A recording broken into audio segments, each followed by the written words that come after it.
IA que estamos trabajando en todo este año. Es un proyecto ganador del proyecto CEDIA en este año lectivo. A partir desde el mes de enero hasta el mes de diciembre estamos trabajando con este proyecto y obviamente pues nos complace en esta ocasión y como parte del tercer objetivo de este proyecto, trabajar con ustedes. Hemos esperado ya los 2 minutos y me parece que ya está la mayoría de los docentes para trabajar en esta tarde.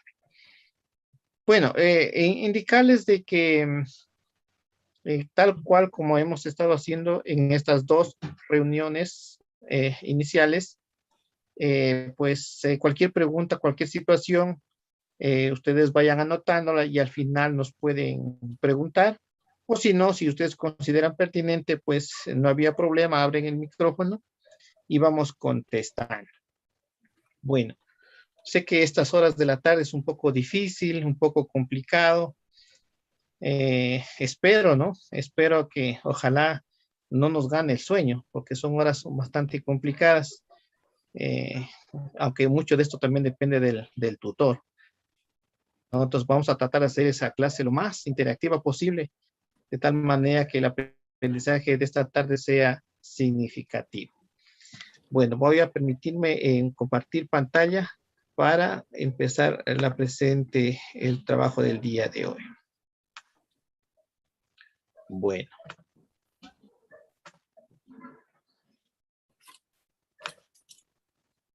Bueno, desde el día de ayer, mis estimados docentes, estamos viendo ya parte de la unidad número 2, que es la inteligencia artificial en la educación. Ayer y hoy es este trabajo que hemos programado con mi compañera Lorena, que dio el día de ayer, y hoy queremos terminar con esta parte de la inteligencia artificial en el Ecuador. Ahora bien, yo quisiera, para que no sea tan monótono esto de compartir una charla, quisiera leer una frase que dijo Stephen Hawking. Recuerden que Stephen Hawking es uno de los mejores científicos después de Albert Einstein, un físico, filósofo también, y a propósito de la inteligencia artificial, hablaba algo sobre esta situación. Voy a leer y quiero luego una retroalimentación de parte de ustedes. Más el micrófono y me dicen que abrir los secretos del universo o simplemente quieres hacer carrera en el siglo XXI. La programación informática básica es una habilidad esencial que debes aprender. Eso nos dejó diciendo Stephen Hawking. ¿Qué nos pueden decir? ¿Qué retroalimentación podemos hacer de esto? ¿Cómo lo entienden? A ver, vamos con sus criterios.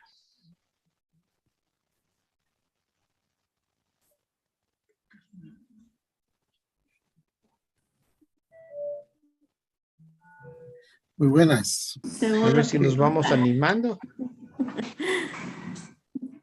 Bueno, yo lo que le puedo entender es que ¿Ya? el futuro está en la informática, ¿no? Tenemos que cada vez más capacitarnos en las herramientas informáticas, en cómo manejarlas, cómo usarlas, ya que ese es el futuro, ¿no? Tenemos que involucrarnos cada vez más en la tecnología, ya de que pues nosotros tenemos que manipularla para los trabajos que se nos vienen a futuro. Y aquí, como dice, es una habilidad esencial. Pues si no sabemos computación, pues no tendríamos empleo en el futuro, no sabríamos desenvolvernos en las diferentes actividades. Perfecto, perfecto, mi estimada maestra. Muy bien. ¿Alguien más? Compañero, Ay, mira. hoy Ya. estábamos analizando en el área de matemáticas justo este tema. Analizábamos desde el punto de que tal vez nos estamos convirtiendo en consumidores de aplicaciones. Y decían los compañeros que vienen con maestrías de otros lados, qué importante es que aprendamos lo que es la programación. Y también recordábamos la historia nuestra, nuestro recorrido en esta evolución que ha tenido esta herramienta que hoy tenemos. Nos acordábamos desde la máquina de escribir metálica, manual, eléctrica, y luego cómo fueron las primeras computadoras. E incluso ellos nos manifestaban que eh, las universidades de España tienen mucha más capacidad y definitivamente tienes que aprender a programar. Es un lenguaje que uno tiene que ponerlo por reto. Entonces sí, creo que lo que Stephen Hawking estaba escribiendo, estaba un poquito adelantándose a lo que estamos viviendo en este momento. Eso es, Bueno, compañero. muy bien, mi Estimado, estimado Víctor, muchas gracias. ¿Alguien más tal vez?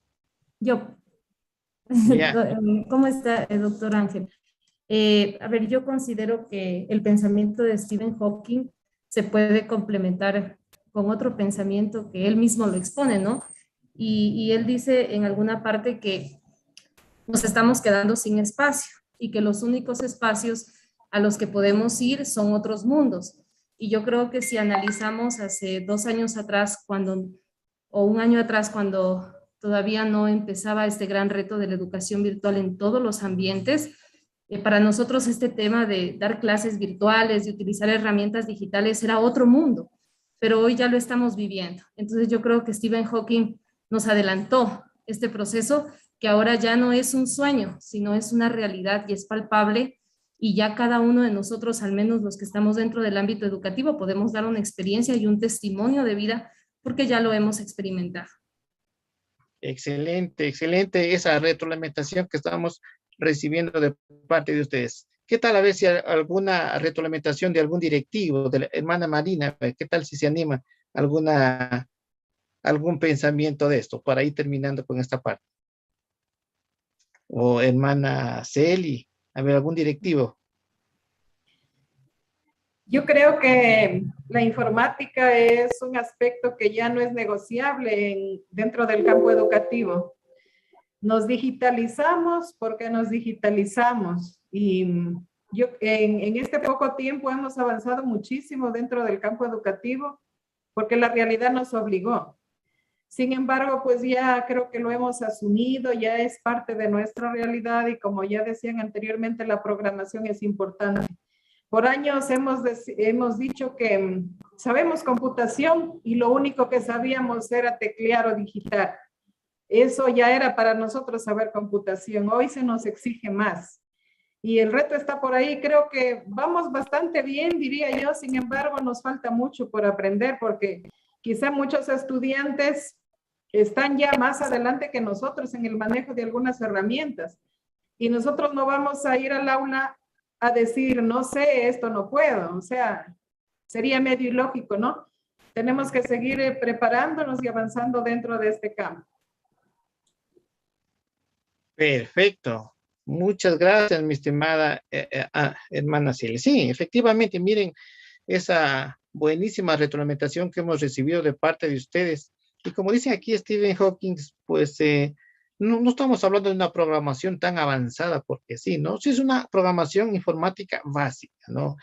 Entonces, conforme vayamos teniendo las demás exposiciones de los compañeros, nos vamos a ir dando cuenta que no es una cosa de los programadores, los típicos nerds que dicen que están todo el día en una computadora programando, sino ahora la programación, la informática básica cada vez es más factible, más, digámoslo así, más fácil de manipular. Muy bien, con esa retroalimentación avanzamos entonces con nuestros conocimientos. Miren, el día de ayer ustedes vieron con mi compañera aprender con la inteligencia artificial. En realidad, dentro de lo que se trabaja ahora mismo en la enseñanza con la inteligencia artificial en la educación, tiene 3 aspectos: aprender con la inteligencia artificial, aprender para la inteligencia artificial y aprender inteligencia artificial. El día de ayer, como les mencionaba, de alguna manera ya abordamos este tema. El día de hoy vamos a ver este tema: aprender para la inteligencia artificial, ¿no? Y tal vez parte de aprender inteligencia artificial, porque esto ya va a ir en lo que va todo el curso de esta semana y la próxima. Entonces, para más o menos ver en qué contexto estamos trabajando, ¿no? Bien. Y para ello, pues, es necesario entender, y ahí el día de ayer justamente un compañero manifestaba esto de que el estudiante, más allá de aprender el manejo de las computadoras, el manejo de los celulares, el dar una prueba de memoria, pues hay que tener habilidades, ¿no es cierto? Otras habilidades que algunos llaman las habilidades blandas. Es decir, por ejemplo, aquí estamos poniendo habilidades para resolver problemas. Entonces, aprender para la inteligencia artificial tiene mucho que ver para, con este tipo de habilidades. Y aquí viene la primera pregunta, ¿no? ¿Qué habilidades necesitan los estudiantes para liberar el potencial de la inteligencia artificial y para enfrentarse a los retos de un mundo con inteligencia artificial? ¿Cuáles son esas habilidades que deben tener los estudiantes? Y obviamente también pues, nuestros docentes, ¿no? ¿Qué nos dice la Comisión Europea? ¿No? La Comisión Europea para, ¿no es cierto?, trabajar con la inteligencia artificial nos da una serie de habilidades, ¿no es cierto? Estas habilidades. Por ejemplo, aquí justamente es la primera, habilidad para resolver problemas. Miren que dentro del currículo nacional, sobre todo, por ejemplo, en el área de matemáticas, ustedes verán como eje transversal justamente es mantener estas habilidades para resolver problemas, pero a veces como que solo se le atribuye al área de matemáticas. En general, miren, los mismos bachilleres ahora que están haciendo sus proyectos de investigaciones, una de esas habilidades que ha promovido el Ministerio de Educación es justamente que se verifique, que se aplique, que se promueva estas habilidades para resolver problemas. Habilidades para el pensamiento crítico también estamos hablando aquí, ¿no? Ser críticos y autocríticos. Primeramente, ser crítico, ¿no es cierto? Para poder resolver, para poder entender, por ejemplo, para una noticia, por ejemplo. Una noticia, tener la suficiente capacidad para entender, procesarla, si esa noticia viene de fuentes confiables, contrastar una información. Entonces hay que tener ese pensamiento crítico. La capacidad de cooperación, quizá esta es una de las habilidades que nos falta, diríamos, nos falta mucho promover, porque de cooperar y compartir dentro de la inteligencia artificial es vital. Cuando hablamos de cooperación, ya estamos trabajando dentro de lo que es ya el pensamiento interdisciplinario. Ya vamos a ver más adelante que es trabajar con inteligencia artificial, en realidad es trabajar de manera, no solamente es las matemáticas, no solamente las ciencias naturales, estas como que aportan con su conocimiento científico la informática, la computación, ¿cierto? Por eso se llama interdisciplinario. La capacidad de ser creativos, el pensamiento computacional, que lo vamos a ver después de 2 láminas, y la autorregulación. Yo aquí me quiero parar un poco en esto de la autorregulación. A veces no se entiende muy bien a qué se refiere con esto de la autorregulación. Miren, tenemos investigaciones que se ha hecho respecto de justamente aplicar esta inteligencia artificial dentro de la educación. Hay investigadores como Chiu y Chao en el 2020, estamos hablando de una investigación reciente que es publicada, Mariesco también en el 2019, hablan de la teoría de la autodeterminación como parte de la autorregulación. ¿Y qué nos dice aquí? ¿Qué necesidades determinan las motivaciones de los individuos para actuar o no actuar? O sea, ¿cuáles son nuestras necesidades? Y hablemos desde el punto de vista de ustedes como docentes. ¿Por qué están siguiendo este curso, por ejemplo, este de 2 semanas? ¿Qué les motiva? Lo importante es que sea una motivación, ¿no es cierto? De que nazca, ¿no es cierto?, de ustedes mismos. Acto determinado de ustedes mismos, más allá de que de pronto sea una obligación por parte del directivo, ¿no? Más allá de eso, que salga de ustedes. Y nos dice Chiu y Chao de que hay 3 elementos para tener esas motivaciones: la autonomía, la relación y la competencia en el profesorado. Estamos hablando exclusivamente aquí del profesorado: autonomía, relación y competencia. Autonomía, ¿a qué hace referencia en esta investigación que hacer? De que los profesores tengan autonomía para elegir contenidos. En el caso ecuatoriano sería, los contenidos son las destrezas con criterio de desempeño. Miren, de pronto, qué diferente sería de que, aparte de un currículo que es obligatorio, obviamente, que viene desde el Ministerio de Educación, de pronto elijan de acuerdo a la experiencia que ustedes tienen. He escuchado en estos días, algunos profesores tienen 20 años, 25 años, otros están empezando. En función de esa experiencia, de pronto otros contenidos. A eso habla la autonomía en esta investigación. La relación, es decir, ustedes como docentes se sientan empoderados de su institución, de su colegio, de su escuela. Eso también es parte de esta teoría de la autodeterminación. Y la competencia. ¿Cuál es la competencia? Hace referencia, en cambio, a su profesionalismo. Usted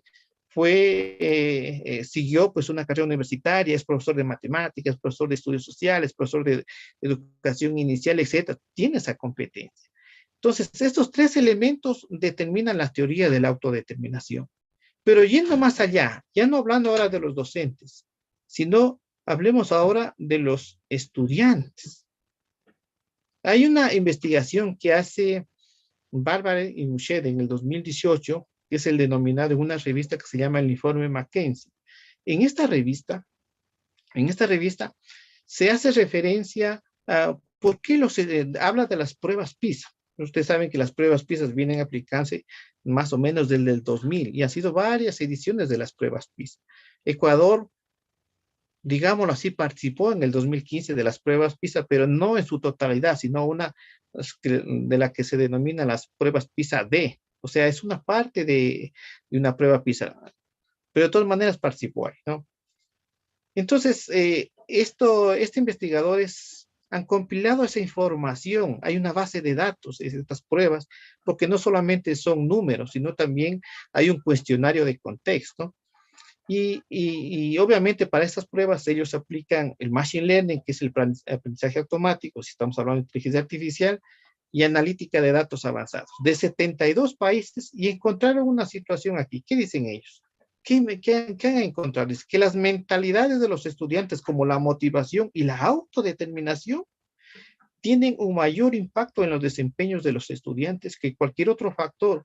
Incluso dice que duplica el factor del socioeconómico. Sabemos que gran parte del aprendizaje tiene que ver mucho el factor socioeconómico. Eso ya fue descubierto con anterioridad, incluso se ha venido aplicando en muchas de las pruebas, que saben que el factor socioeconómico es un factor que implica mucho e impacta en el aprendizaje. Pero aparte de esta investigación, dice también la motivación intrínseca de nuestros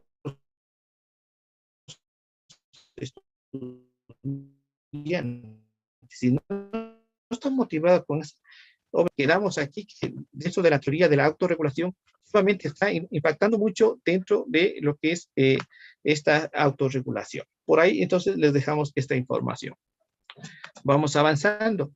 Algo más, miren, nuestro equipo de investigación, antes de trabajar en este tercer objetivo, como les mencionaba, que estamos ya trabajando en territorio, ¿no? Estamos tratando, porque a nivel de país, mencionaba mi compañero el día lunes, que es una de las primeras instituciones que vamos a tratar, ¿no es cierto?, de motivar a nuestros docentes para trabajar con esto de la inteligencia artificial en la educación.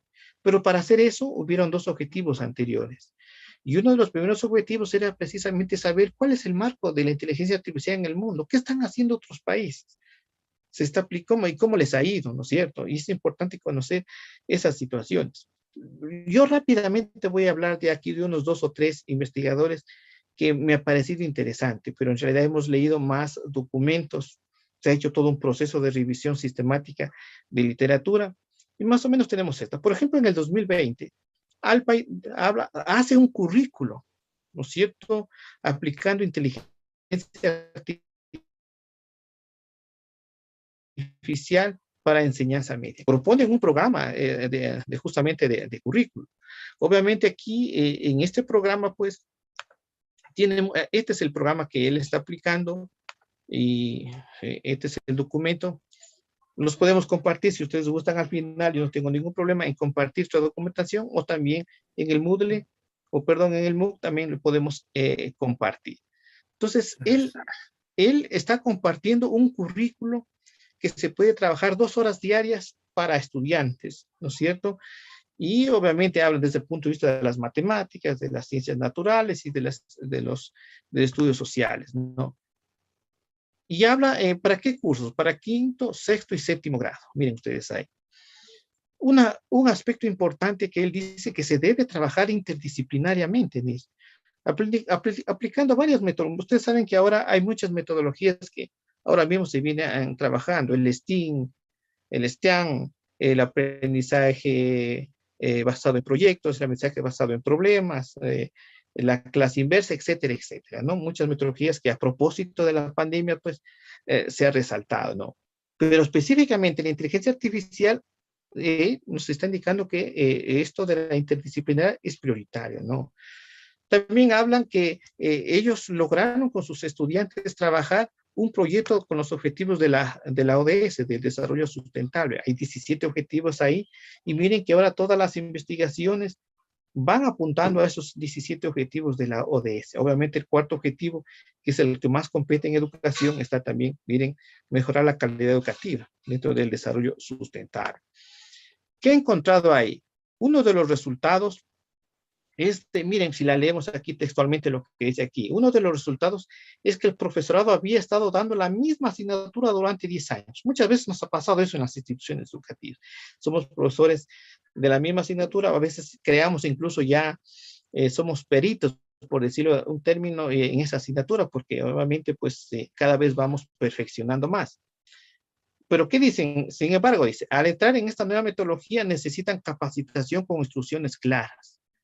Lo que quiero decir aquí, miren, si a ustedes les está cogiendo de nuevo esto de la inteligencia artificial, tal vez un poco difícil, como dice Vygotsky, Ausubel, de que estamos en una zona de desequilibrio porque son cosas nuevas, de punto a no preocuparse mucho porque eso está pasando en cualquier parte del mundo. Aquí los docentes necesitan instrucciones claras en esta investigación, por ejemplo, que hace al PAE.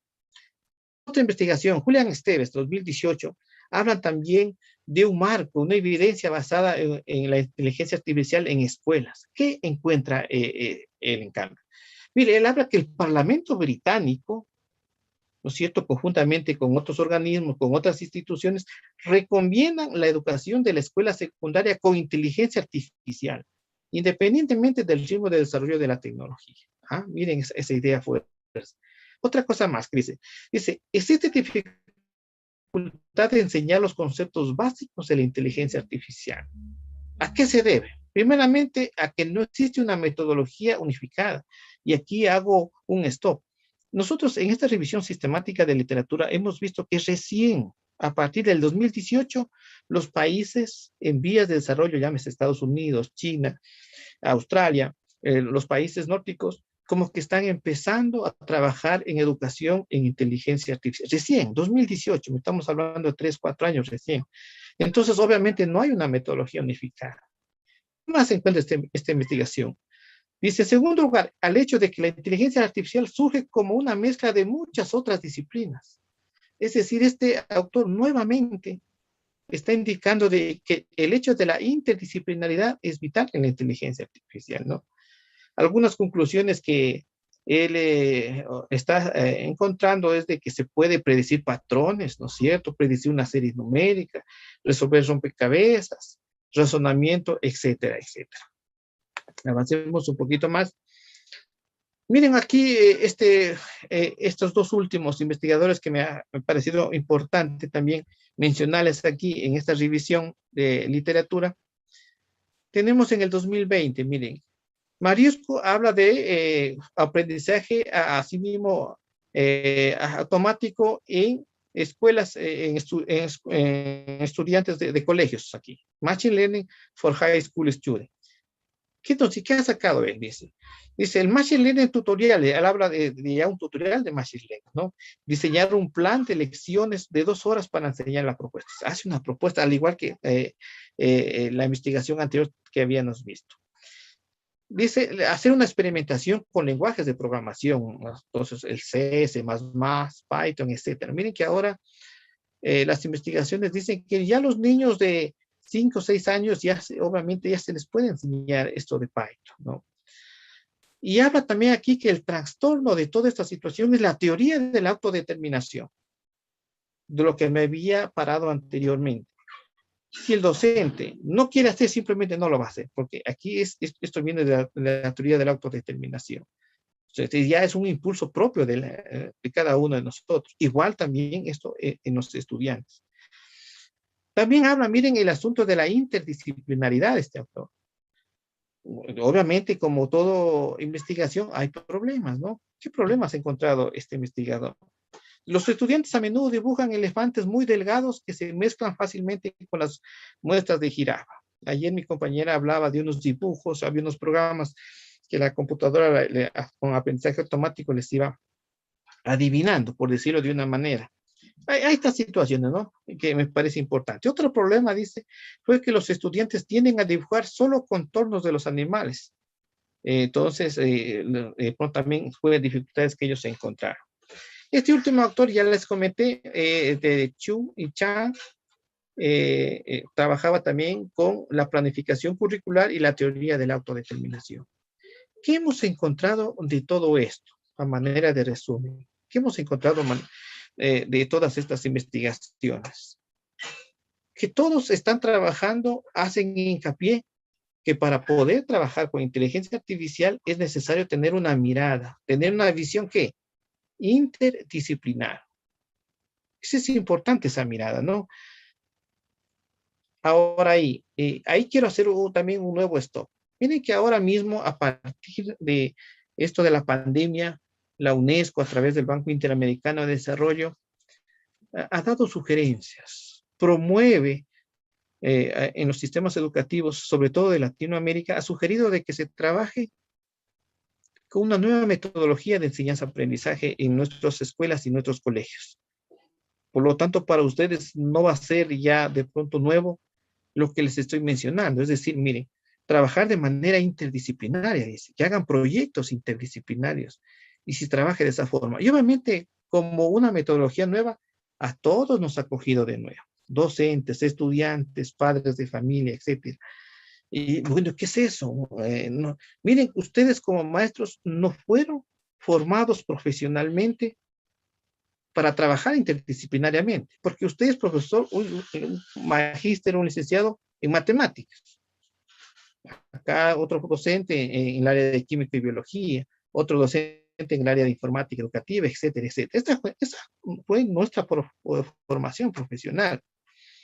Y de pronto, ya no, este nuevo mundo, ¿no es cierto?, nos exige que dejemos de un lado estas áreas disciplinarias y que el mundo ahora más bien es interdisciplinario, porque claro, el joven, nuestro niño, al salir al mundo, al salir a hacer compras, al ir a la cancha, etcétera, etcétera, el mundo es interdisciplinario, no hay asignaturas parceladas, ¿no es cierto?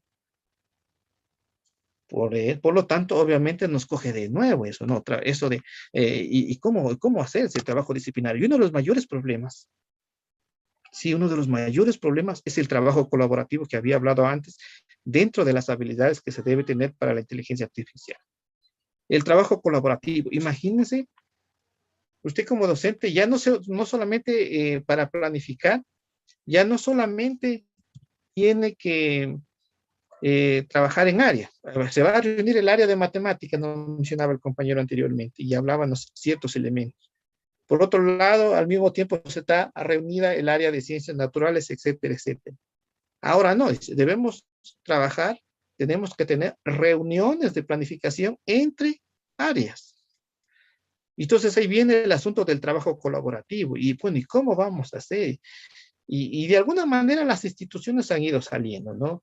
Algunas lo están haciendo, van mejorando. Miren que estamos en el segundo año lectivo, ya vamos, obviamente, el año anterior, y ya se trabajó de esta forma interdisciplinaria.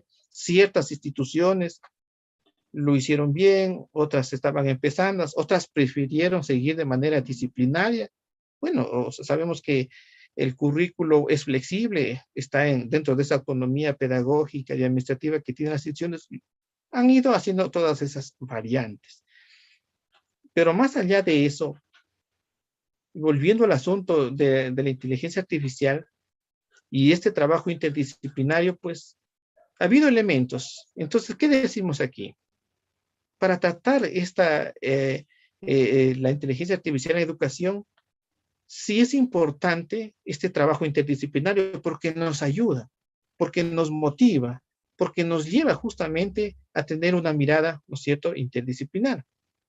Yo aquí quiero hacer, les decía, hacer un paro, un stop, para más o menos, o sea, porque el curso no se trata de hacer una planificación interdisciplinaria, no se trata de hacer un proyecto interdisciplinario, ni mucho menos hacer una evaluación, pero sí hacer una rápida mirada de este trabajo que ahora mismo el ministerio ha venido procurando y que ese trabajo interdisciplinario nos va a llevar a la inteligencia artificial, nos va a dar más habilidades, más destrezas en este tipo de situaciones. Por ejemplo, Doctor Ángel, sí, perdón, creo, es verdad que ahora hay que planificar interdisciplinariamente, hay que llegar al hacer pues el conocimiento como debería haber sido desde antes, porque pues la vida es interdisciplinaria. Pero hay algo que ya con la experiencia que vamos teniendo, muchas veces con el afán de ser interdisciplinario, no podemos hacerlo aterrizar completamente sobre nuestro currículum. ¿Cómo así?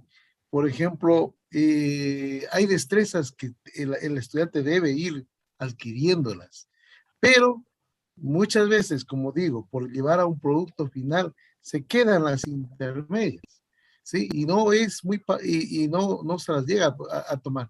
Pienso que en esto todavía tendríamos que escribir bastante, investigar bastante y pues practicar, porque en este caso de cómo llevar una planificación y más que todo una clase interdisciplinaria, todavía estamos empezando. Y eso es, doctor Ángel, perdón la interrupción. totalmente de acuerdo, mi estimado maestro, totalmente de acuerdo. Como decía, estamos recién empezando esto de planificar y trabajar de manera interdisciplinaria. De hecho, existen instituciones en el país que no han ido por esa línea. Han tratado de simular lo que antes hacían en la presencialidad, es decir, de manera disciplinaria, lo han tratado de seguir de manera virtual, es decir, las clases separadas, ¿no? Trabajaban de 8, digamos así, de 8 a 1 de la tarde, ciertas hay hora, y un horario de clases, ¿no? Viene el profesor de matemáticas, se va el profesor de matemáticas, viene el profesor de ciencias naturales y así. Entonces, lo que han hecho es seguir trabajando de forma disciplinaria, pero de manera virtual.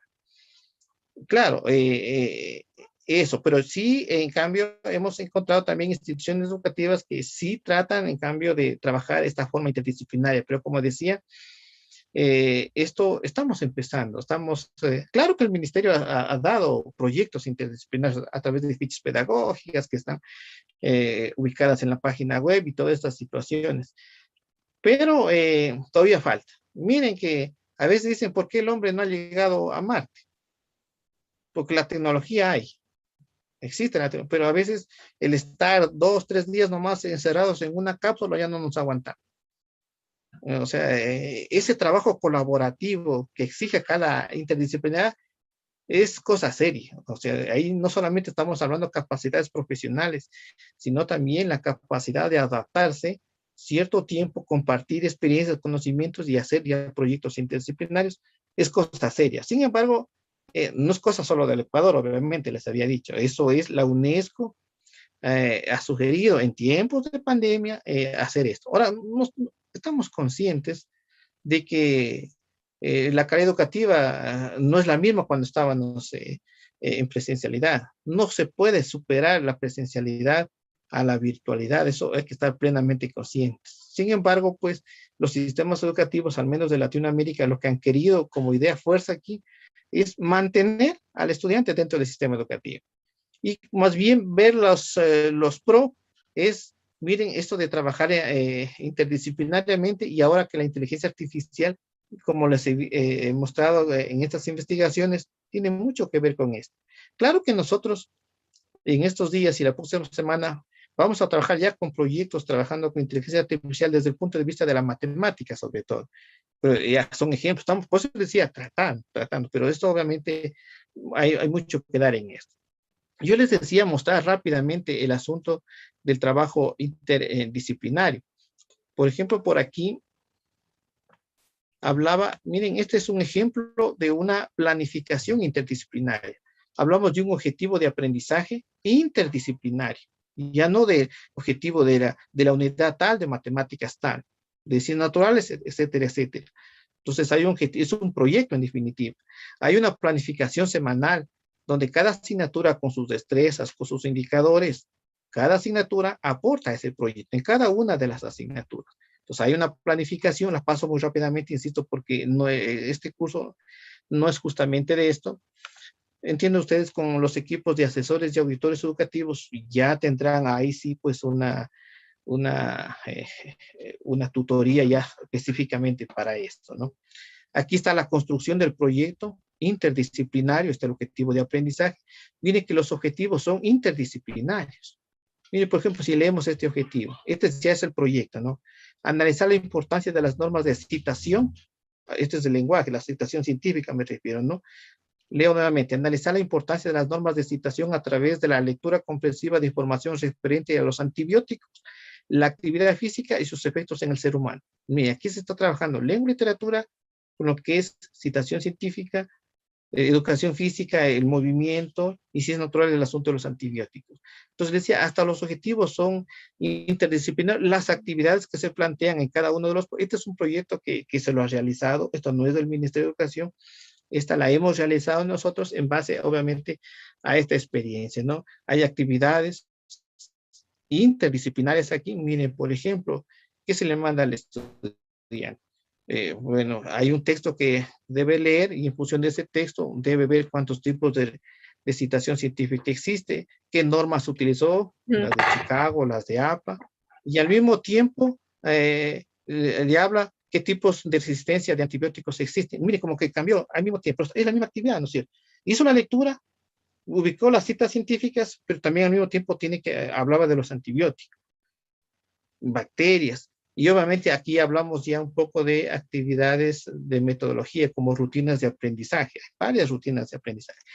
Bueno, eso lo hacemos de manera muy, muy rápida. Y luego, pues, de estos proyectos viene lo que es una evaluación de carácter interdisciplinario. ¿Ah? Entonces, la evaluación, aquí está la destreza, aquí está el indicador y el docente pues va a valorar. Esas son actividades de alguna manera que rápidamente las he querido proyectar y esa visión, insisto, interdisciplinaria nos permite cada vez irnos adaptando a esto de aprender para la inteligencia artificial. Parece que había una pregunta antes de continuar.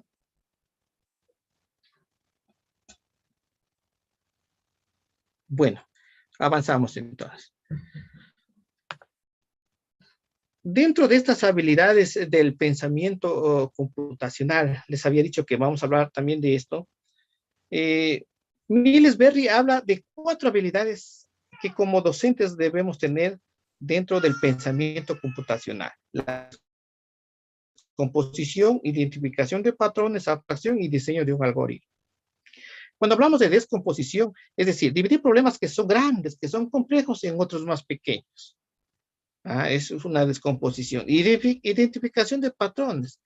La vida es patrones. El sol da la vuelta alrededor, perdón, ya me estoy confundiendo. Bueno, el sol también da la vuelta alrededor de ciertos otros sistemas, ¿no? Pero lo que quise decir es que la Tierra da la vuelta alrededor del sol alrededor de 365 días. Y eso se repite cada vez. Es un patrón, ¿no es cierto? La luna sale cada cierto tiempo.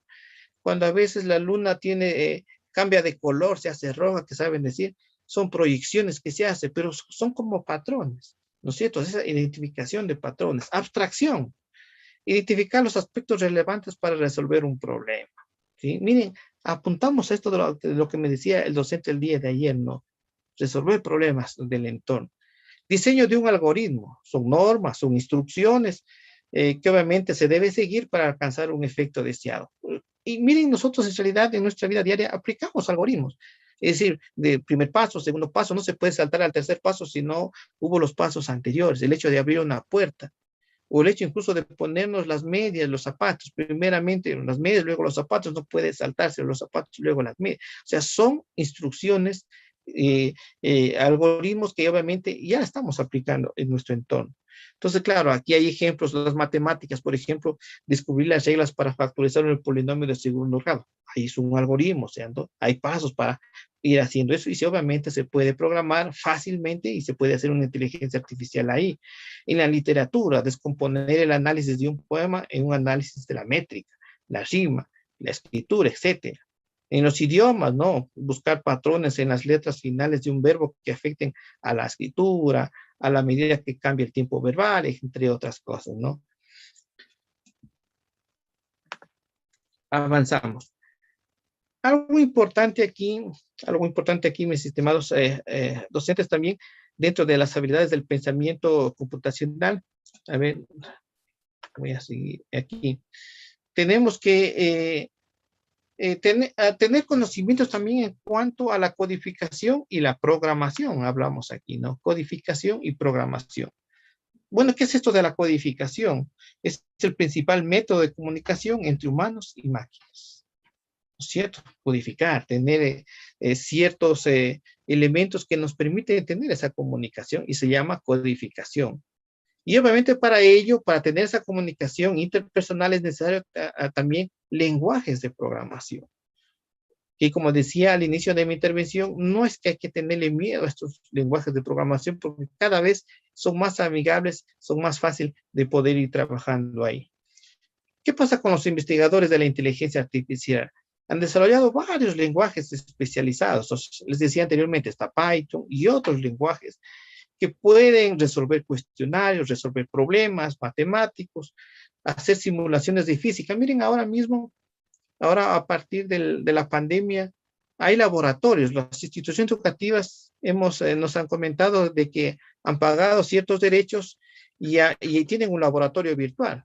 Así, entonces se hacen experimentos también a través de laboratorios virtuales, crear juegos, datos geográficos, entre otros. Eso en cuanto también a la codificación.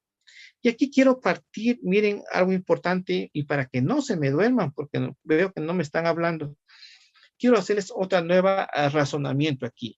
Dice, conociendo los datos. ¿Qué es un dato?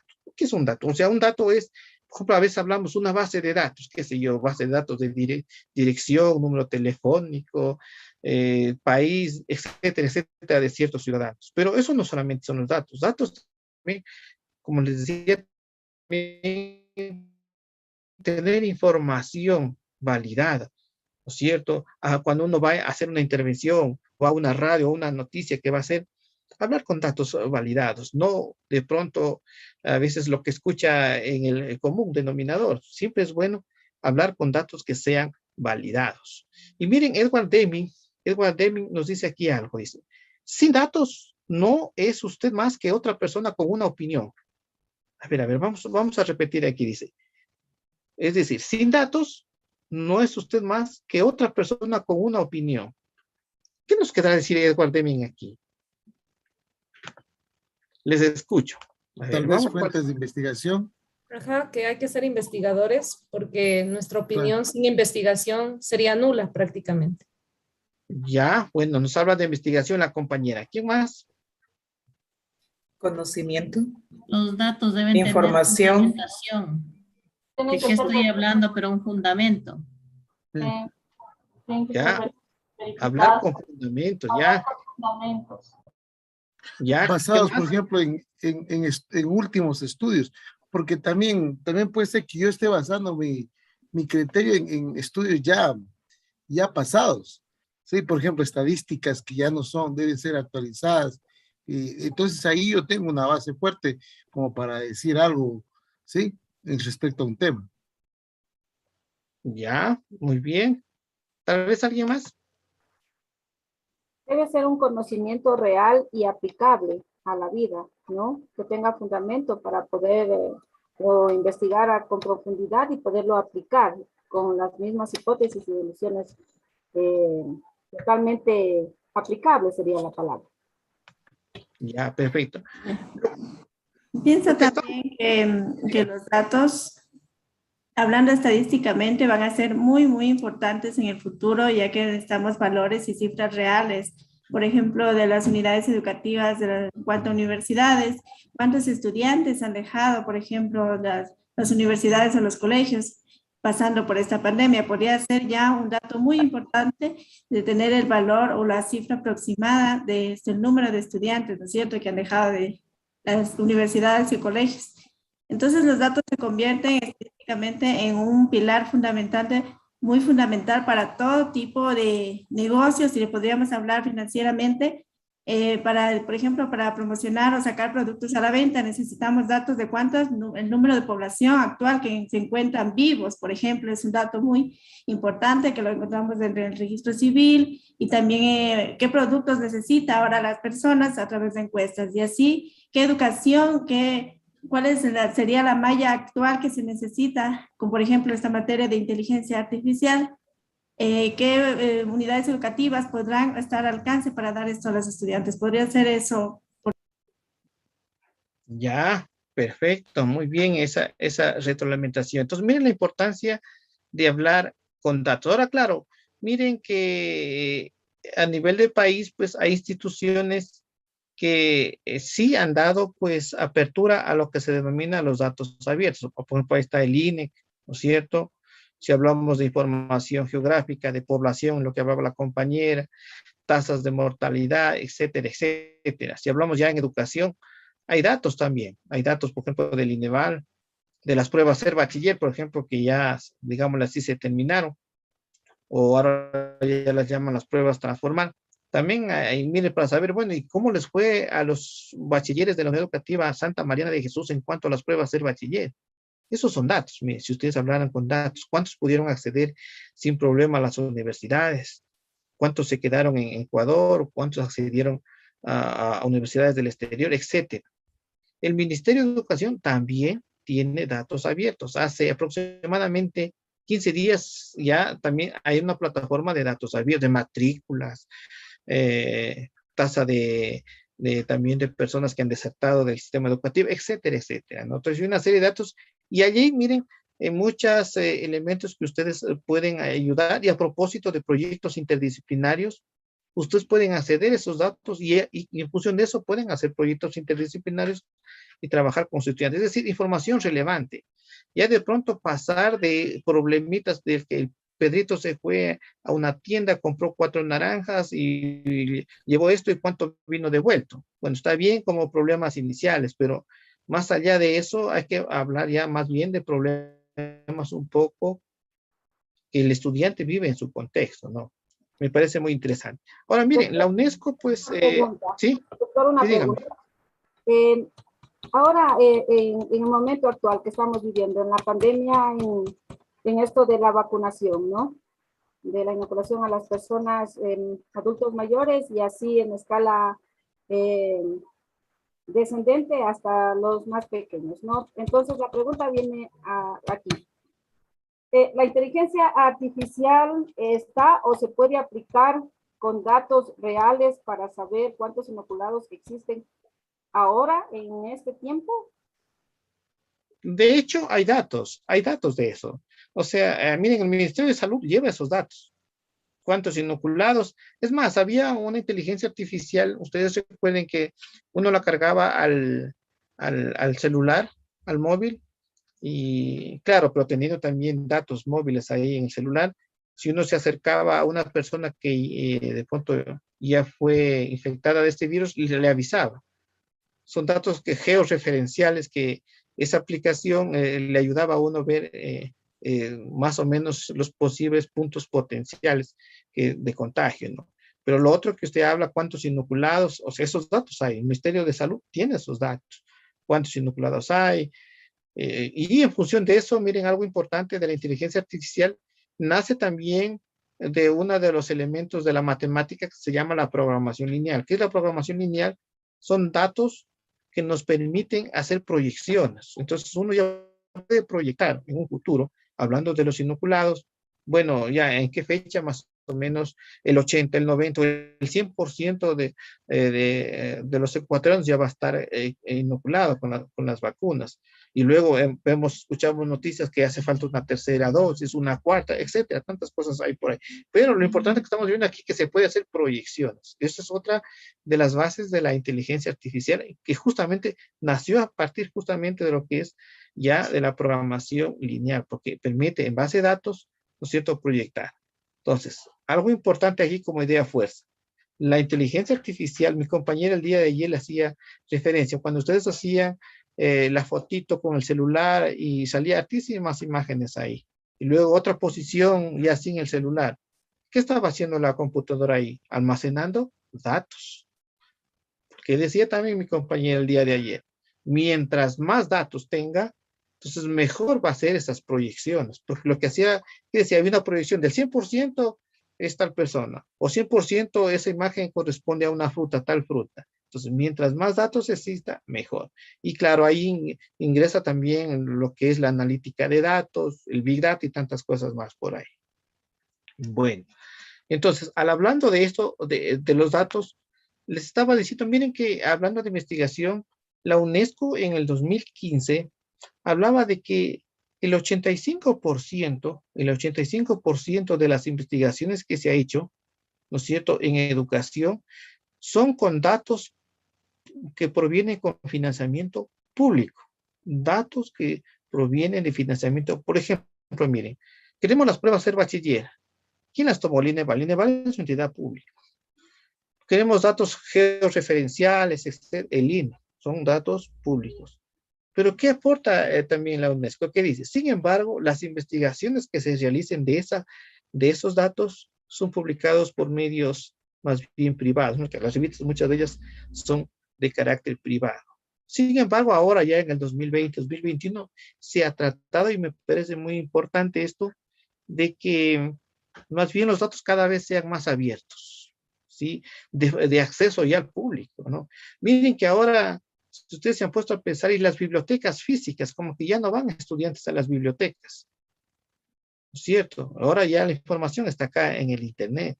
Es más, si usted tiene ya una clave ya especial, que sobre todo tienen las universidades, ya accede a las bases de datos científicos, Scopus, IEEE, WebOSai, etcétera, ¿no? Entonces los datos están ahí, desde su casa usted las puede encontrar.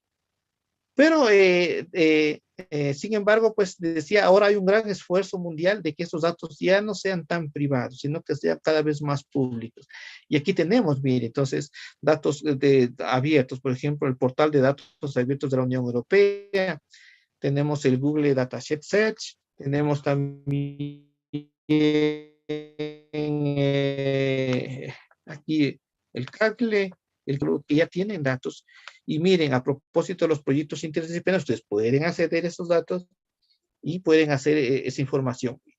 Ese proyecto interdisciplinario que les había mostrado, yo las trabajé, miren, personalmente ahí, accediendo a esos datos que son públicos. Y tiene usted mucha información actualizada respecto de eso. Bueno, vamos a avanzar un poquito más. Aprender jugando con la inteligencia artificial. Ayer ya trabajaron bastante con mi compañera. Hay muchos programas que les puede ayudar, el Quick Try o el Misfire, que ayuda bastante en esto. Hoy día no vamos necesariamente a ver esto. Y ahora entramos a lo que es aprender inteligencia artificial. La última parte que les había indicado de que es aprender con la inteligencia artificial, aprender para la inteligencia artificial, que es lo que acabamos de ver, y ahora viene lo que es aprender inteligencia artificial. Aquí hay conceptos importantes que no debemos confundirnos, hay que saber diferenciar. De hecho, Tommy distingue varios elementos dentro de este contexto: el usar, el modificar, el desarrollar y crear inteligencia artificial. El usar se refiere a hacer un uso eficaz de los sistemas que tenemos ahora con inteligencia artificial. La modificación hace referencia a tener conocimientos de programación y en base a eso hacer ciertas modificaciones. Para ello nos puede ayudar el Machine Learning for Kids y otros elementos más que nos pueden ayudar. A ver el desarrollo de nuevos sistemas de inteligencia artificial, ¿no? Entonces, para hacer este desarrollo sí es bueno tener la información profesional que ustedes tienen, la información de matemáticas, de estadística, de informática, de física, entre otros. Y la creación, ¿no? Miren, de nuevos elementos con inteligencia artificial. Entonces, aquí hay las habilidades que hablábamos, los conocimientos amplios y incluso transdisciplinarios. No podemos hablar, esto ya es una categoría superior, ¿no? Ya no solamente hablan de conocimientos interdisciplinarios, sino transdisciplinarios, ¿no? Tommy aquí habla sobre el número de investigadores que están trabajando con estas competencias de inteligencia artificial ahora mismo, actualmente. Y dice que estos investigadores en el mundo son alrededor de 20,000, más o menos. Ahora mismo hay 20,000 investigadores que están de lleno trabajando con esto de la inteligencia artificial. Bueno, yo voy terminando ya con la exposición del día de hoy. Justamente ya ha pasado 1 hora. Espero no haberlos cansado, ni haberlos molestado mucho. Más bien quisiera acceder a preguntas que ustedes consideren pertinentes. ¿Alguna novedad? ¿Qué les pareció la charla del día de hoy? Ya mañana ya no va a ser tan teórica con mis compañeros, ya va a ser un poco ya más interactiva ya con los programitas que vayan utilizando. Entonces, bueno, a ver, necesito alguna retroalimentación o preguntas que ustedes consideren pertinentes.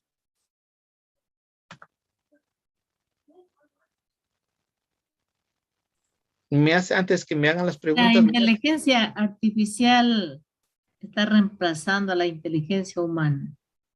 ¿Habrá un momento en que los seres humanos ya no son necesarios solamente para construir los robots o la tecnología? ¿El resto qué hace?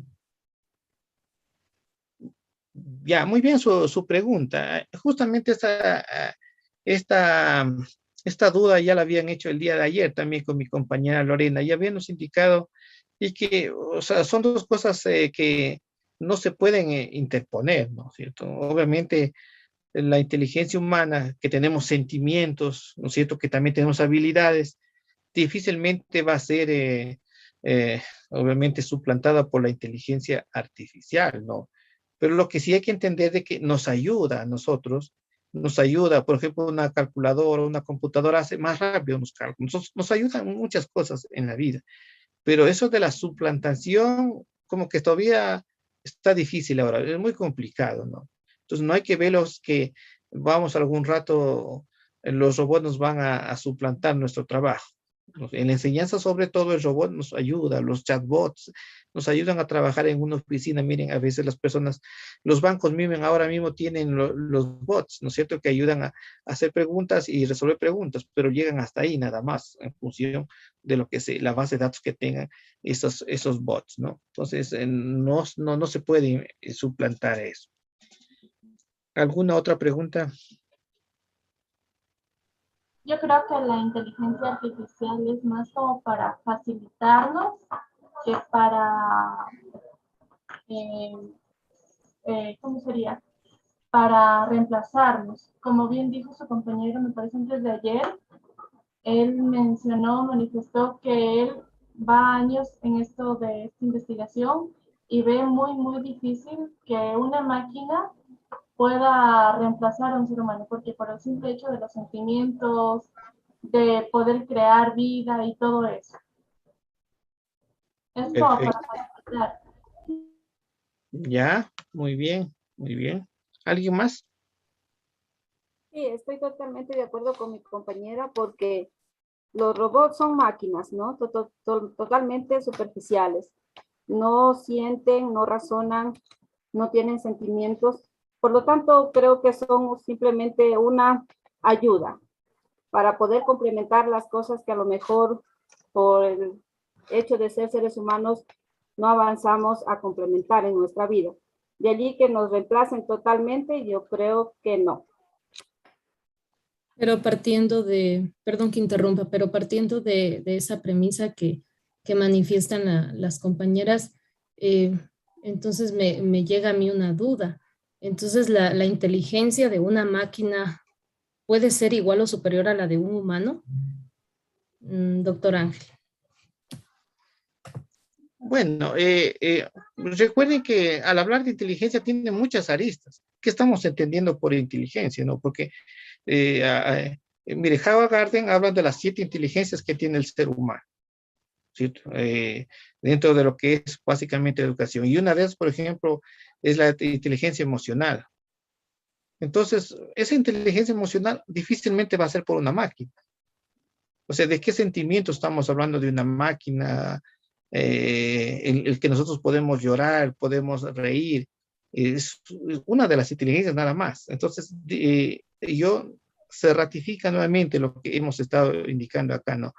Las inteligencias artificial hoy por hoy es una ayuda en este caso para el educador, ¿no? Es una ayuda que por ejemplo, que decíamos también ayer, que nos ayude a evaluar, a calificar, aunque el fin de la educación no es calificar, la evaluación no es calificar, no, es un proceso de retroalimentación continua.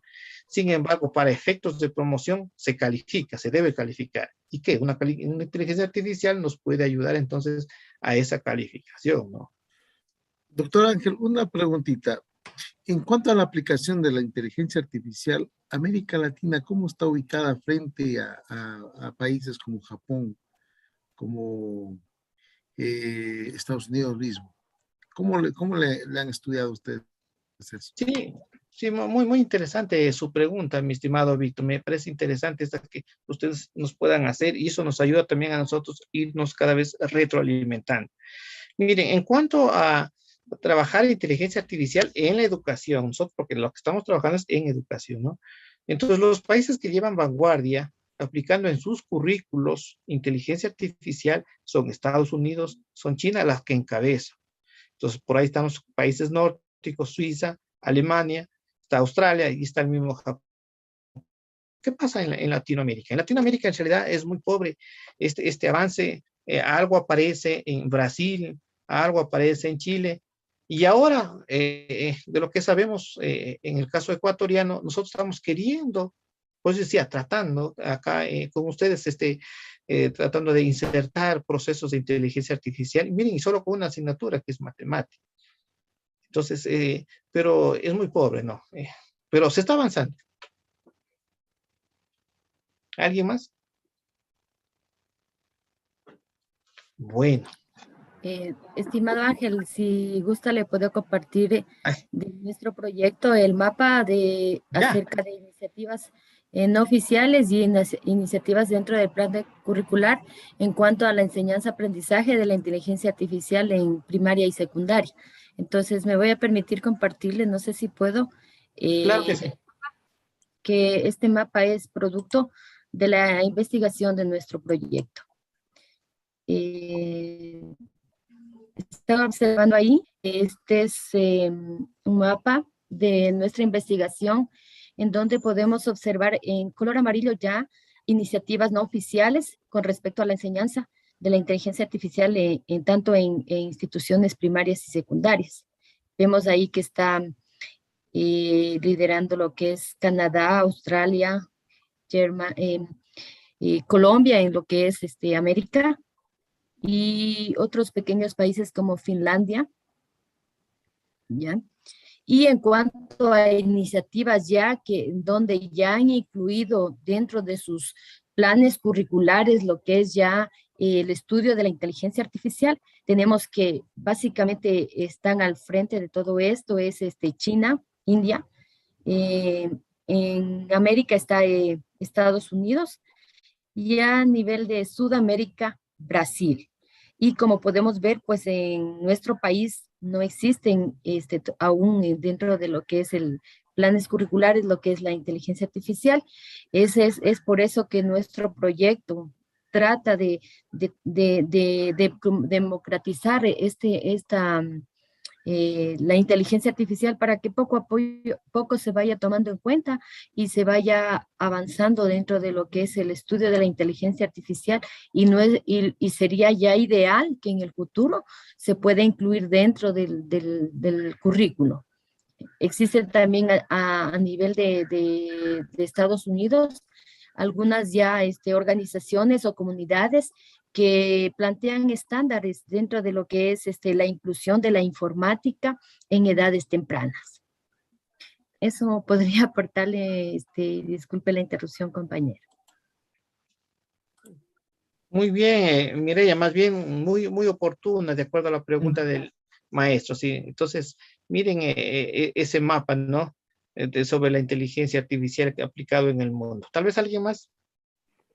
Sí, yo, muy buenas tardes. A veces ya nos decía también el filósofo Nick Bostrom, creo que era Nick Bostrom, que aplicaba que él decía que el 90% en los años del 2075 al 2090, ya las máquinas mejorarían al sistema humano, pero en ese tiempo también Stephen Hawking se aventuraba que las máquinas superarían completamente a los hombres, al menos en 100 años. Entonces no estamos viendo que esto está haciendo realidad. Lo cierto es que lejos a convertirnos en obsoletos los humanos, la inteligencia artificial nos hará más eficientes cada vez que los robots nos quieran superar. En este caso, los seres humanos seguiremos. Sí, muy bien, David, sí, efectivamente, no es que nos vayamos a ser obsoletos, no. Obviamente, más bien aprovechar esto, ¿no? Aprovechar esta tecnología, aprovechar esta inteligencia artificial que, como decía, más allá de programación y todo eso, que obviamente es principal y es fundamental, hay habilidades también. Hay habilidades, como yo les decía, del pensamiento crítico, habilidades de colaboración, de la autorregulación, etcétera, etcétera. Bueno, si es que no hay más preguntas, hoy día también vamos a terminar un poco pronto, debido a que la charla del día de hoy fue eminentemente teórica y tampoco quiero cansarles en esto. Si no hay más preguntas, acabo de compartir también el link para el registro de la asistencia del día de hoy. Y yo pues me voy a ir ya despidiendo de ustedes. Tal vez Mireia, alguna última retroalimentación.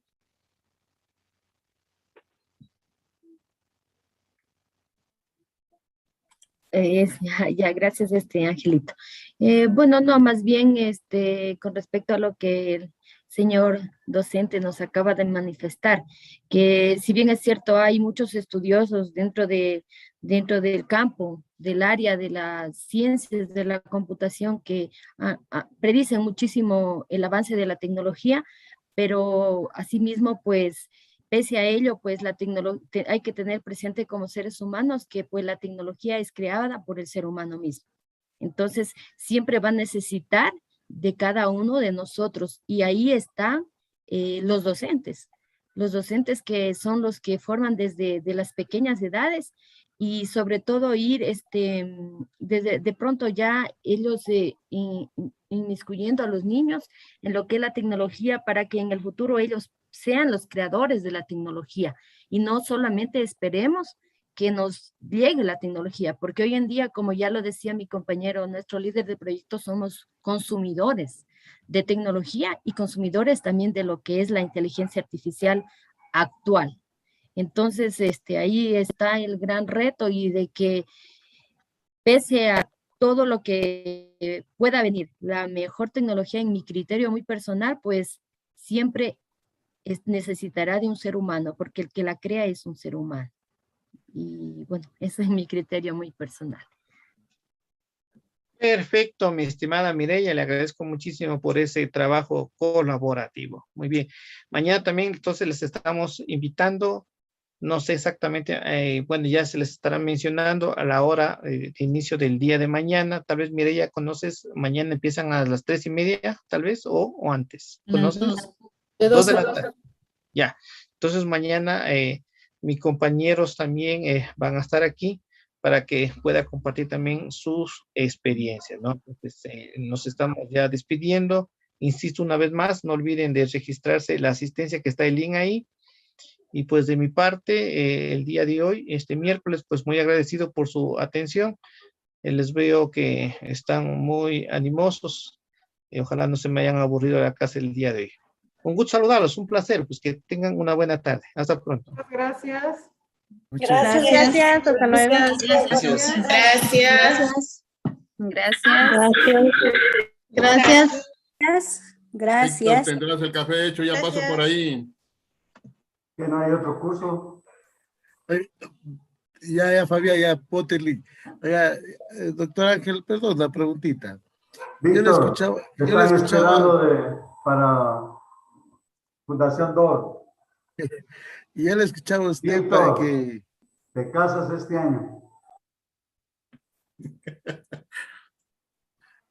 Doctora, que yo le escuchaba que esto va para el área de matemáticas, ¿sí? Para matemáticas. ¿Y cuál es la connotación de, de esta información que nos dio? O sea, ¿qué vamos a tener que hacer ahí? Perdón la preguntita.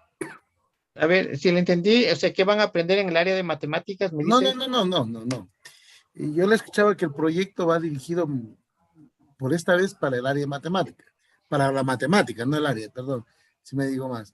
Pero, o sea, ¿cómo va a ser nuestra participación en este proyecto?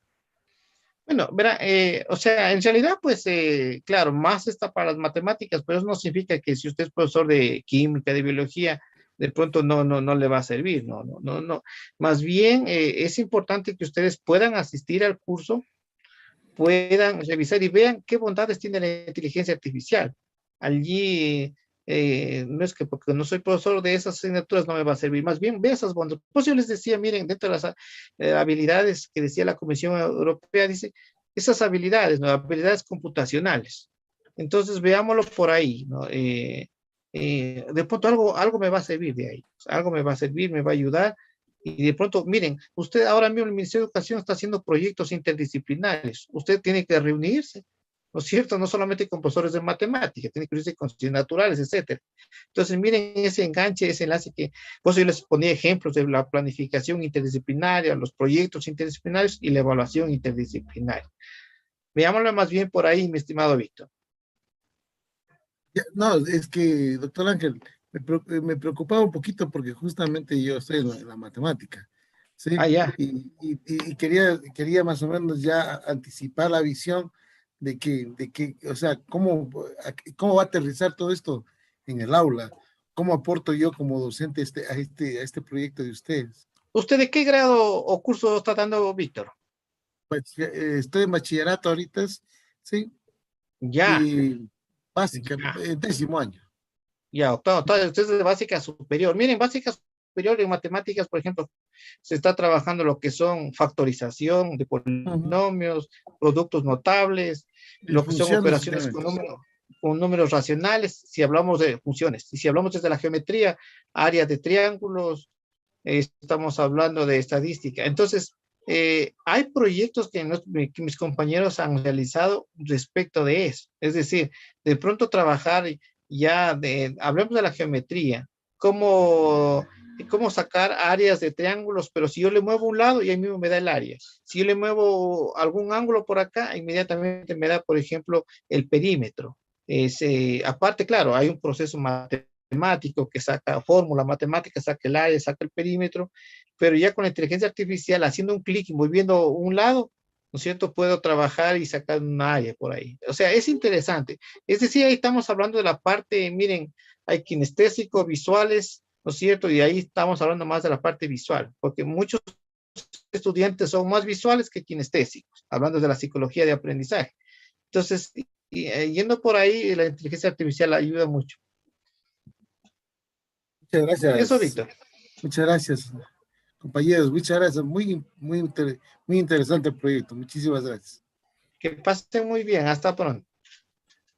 Sí, antes que se despida, compañero Ángel, lo que pasa, bueno, así como usted mismo lo decía, no solo en matemáticas, sino en ciencias naturales, ya que ciencias naturales en décimo se da una unidad casi, una unidad o bloque, como se lo decían antiguamente, se lo conocía, también se da física, también se da matemática, entonces, y ahí también, y química, entonces también se involucra a varias asignaturas, como usted también lo dice, la interdisciplinaridad, y eso también ya creo que ya vamos varios años haciendo proyectos de la interdisciplinaridad, cuando se va a concursos intercolegiales, con una investigación, se va a diferentes asignaturas sociales, lengua, computación, informática, etcétera, etcétera. Entonces, ahí también nosotros eso no es nada nuevo por decir, que ya solo conocemos, pero creo que nos falta un poquito más ver cómo se lo incluye a las demás asignaturas, porque a veces uno solo se fija en la asignatura de uno, y a veces se dice, ¿y ahora cómo lo cuadro, cómo lo relaciono? Entonces, y eso también creo que nos valdría a nosotros aprender un poquito cuando a veces tenemos que irnos a concursos intercolegiales o interprovinciales, entonces, y manejar esta interdisciplinaridad. Yo sí quisiera, tal vez, si habría la oportunidad, o sea, tal vez en este curso o después, nos ayudaran, o sea, ¿cómo no me sale ahorita un tema, cómo sería ese curso o ese taller, ¿ya? Entonces, que nos ayudara a nosotros, a los docentes, porque eso sería algo magnífico. Claro, miren, para eso se trata estas charlas. Justamente lo que ustedes nos dicen nos permite enganchar y trabajar en más áreas. De eso se trata. O sea, surge ya la necesidad de ustedes. Miren, pues obviamente este video queda grabado, mis compañeros lo van a leer, lo van a revisar. Entonces, eso nos permite continuar, porque estamos recién empezando. Nos permite luego continuar, mejorar luego un curso, seguir participando en estos proyectos. Lo que queremos es justamente mejorar la calidad educativa, procesos, en este caso, aplicando procesos tecnológicos, pero obviamente vinculados con lo que el mismo ministerio también lo está indicando. Entonces, encantado, ¿no? Se avisará a los compañeros y si hay que extender a las otras áreas, pues obviamente estará nuestro contingente ahí. Bueno, sí, bueno, gracias y disculpará que le hemos robado unos minutitos con estas preguntas con mi otro compañero que creo que por eso nos quedamos al último para hacerles estas pequeñas preguntas y que nos ayuden a nosotros también y nos interayudamos, tanto colegio como con la universidad. Creo que es algo magnífico que se está dando con esta capacitación. Yo le agradezco muchísimo. Claro, muy buenas tardes. Y hacía falta hablar colegios con la universidad. Y más que todo también nosotros agradecemos la apertura que tiene la institución. Eso es importante, los directivos y ustedes mismos, la apertura que tienen para poder llegar con estos conocimientos con ustedes. El hecho mismo de que ustedes se queden, miren, desde la tarde para este curso. No todos a veces pueden hacer eso, porque obviamente posiblemente no son horas de trabajo de ustedes, pero esa apertura también nos permite a nosotros agradecer y nos permite también comprometernos, ¿no? En este trabajo. Bueno, ahora sí. Una última preguntita, dígame. Y con eso ya no le quito más tiempo. ¿Habrá la posibilidad, si es que a través de la hermana o la institución educativa, que nos den algunos cursos prácticos, a lo mejor de laboratorio, si está en su competencia, o cómo se lo podría hacer para que nos ayuden un poquito, ya viendo que ciertas alumnas también se van a la universidad y a veces no, en el colegio se les da hasta un cierto límite algunas prácticas y ver que las alumnas puedan tal vez, no sé, yo sé que todavía estamos en esto de la pandemia, yo lo sé que estamos en esto de la pandemia, pero habrá la posibilidad, a lo mejor digo yo, con las alumnas de tercero de bachillerato, que conozcan la universidad y les den ¿qué les puedo decir? Una práctica voy a hablar de mi área, de ciencias naturales, una práctica de laboratorio de química, una práctica de laboratorio de biología, aunque en nuestro colegio se les da, pero como estamos en esto de la pandemia, se les ha dado con las plataformas virtuales, de los laboratorios virtuales, pero es que usted lo conoce mucho más, que no es lo mismo, algo real que algo virtual que no hay cómo hacerlo. Y así yo creo que también con el compañero Víctor, que es de matemáticas, habrá la posibilidad así de llevar un grupito de alumnas a la universidad con lo que les estoy mencionando. Bueno, en el caso nuestro, les debo comentar, nosotros somos un grupo de investigación. Bueno, claro, el director de nuestro proyecto, que es el doctor Luis Chamba, pues él sí trabaja en la universidad. Les decía, nosotros no somos los directivos, evidentemente, pero eso no impide que nosotros podamos hacer la gestión con el rector de las universidades y para que puedan hacer de pronto este tipo de prácticas. O sea, uno no debe cerrarse, ¿no? Si hay ese ánimo de nuestras instituciones y que desean trabajar y quieren hacer este tipo de situaciones, obviamente nosotros haremos ese trámite a través de nuestro director del proyecto y no creo que había problemas. Eso David, Víctor y los demás compañeros que se han quedado el día de hoy. Para nosotros es un placer, un gusto, pues, haber compartido esta tarde. Perfecto, gracias, que tengan una buena tarde. Bendiciones para usted y todo su grupo. Igualmente, que pasen muy bien.